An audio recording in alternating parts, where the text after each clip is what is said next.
আপনি কি জানেন দীর্ঘ 4 দশকের যুদ্ধ, রক্তপাত আর ধ্বংসের পর আফগানিস্তান কিভাবে আবারও দাঁড়াতে শুরু করেছে? এক দেশ যাকে বিশ্ব দেখেছিল ছিন্ন ভিন্ন এক যুদ্ধভূমি হিসেবে, আজ সেখানে আবারও বাজার গরম, স্কুলে শিশুদের কোলাহল আর রাস্তায় দোকান খুলছে। যুদ্ধ শেষ হবার পর আফগানিস্তানের অর্থনীতি একেবারেই ভেঙে পড়ে, তবে মানুষ থেমে থাকেনি। স্থানীয় কৃষি আর ছোট ব্যবসা আবার জেগে উঠেছে। শহর থেকে গ্রাম, মানুষ নিজের পায়ে দাঁড়াতে শুরু করেছে।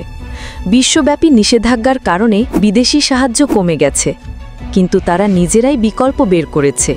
স্থানীয় পণ্য উৎপাদন, হাতে তৈরি পোশাক, ছোট কলকারখানা, এ যেন আত্মনির্ভরতার নতুন অধ্যায়। অনেক তরুণ যুদ্ধে তাদের বাবাকে হারিয়েছে, কিন্তু তারা থেমে থাকেনি। তারা বিভিন্ন পেশায় কঠোর পরিশ্রম করে যাচ্ছে। তাদের উক্তি, আমরা যুদ্ধও হারিনি, আমরা জীবনকে জিতিয়ে আনব।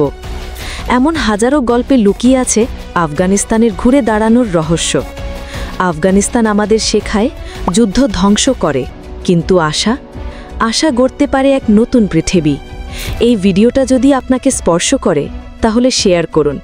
আফগানদের এই সাহসের গল্প ছড়িয়ে পুরো বিশ্ব জুড়ে।